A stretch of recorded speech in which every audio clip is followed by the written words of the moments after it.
So for this project, we decided to focus on accepting diversity in the classroom, and we talked a little bit about a boy named Samuel.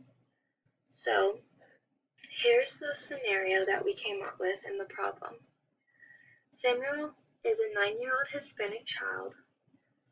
In the past year, he moved to the United States with his family. He attends a new school and is having trouble fitting in.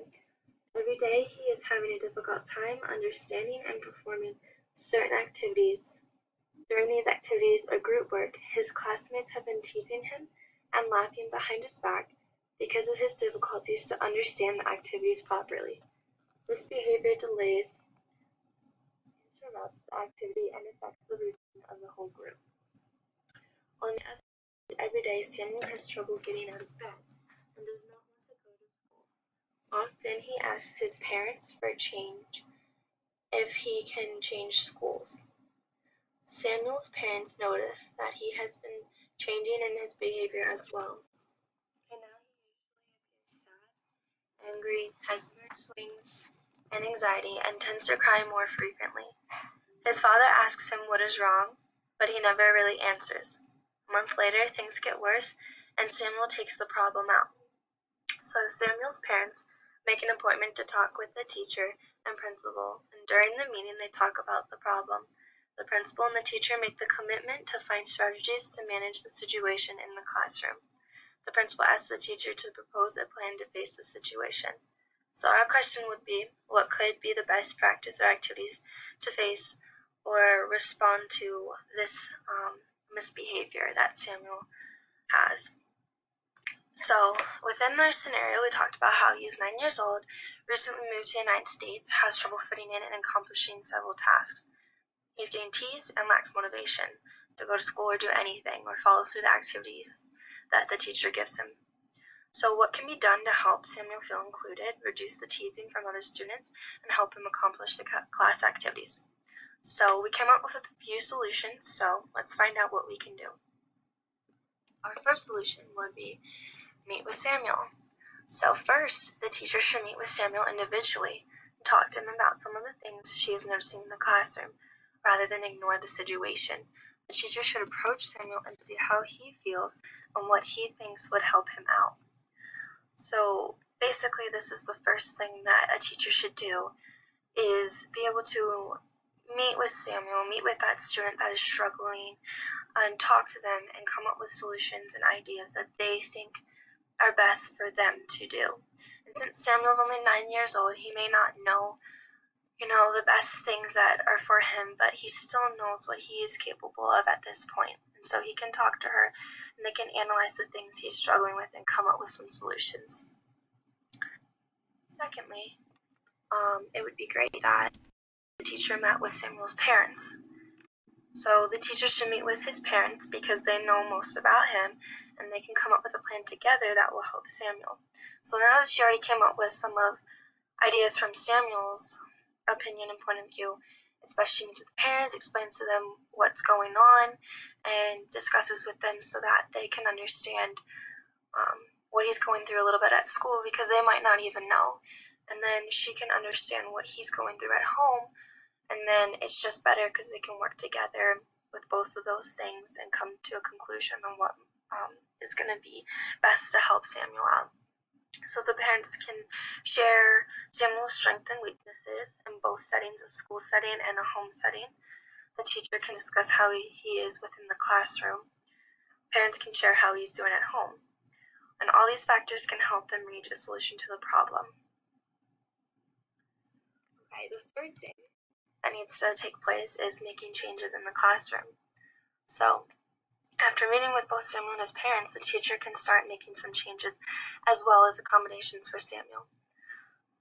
Things that we came up with as a group were to post pictures with English/Spanish words on them around the classroom. As you can see in this picture off to the right, they have the Spanish word for shelf and the English word and a picture of it.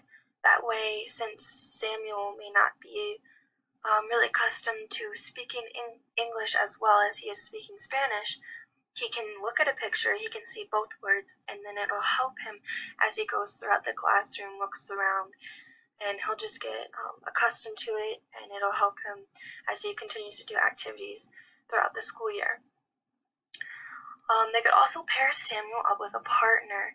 I know a lot of new students, when they move to school, the teacher assigns them a partner, kind of shows them around and how to do things.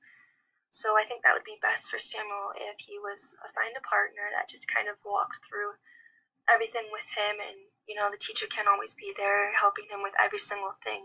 So having a partner would help with that.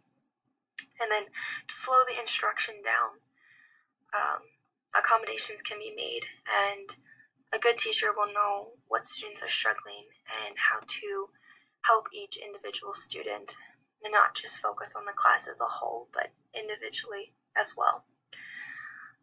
And just encourage Samuel within the classroom, motivate him. If he feels like he can't do anything, he's going to get discouraged and he's going to want to give up. But if he has friends and peers and a teacher that's motivating, it'll help encourage him to do the things that he needs to accomplish within that classroom. And the biggest thing I could do really focus on his peers and maybe try to help them not tease him as much would be having an activity such as a cultural day within the school. This can help students and Samuel learn about each other's cultures and different cultures around the world as well. So by having a culture day, those other students will gain some knowledge about Samuel and hopefully be more understanding.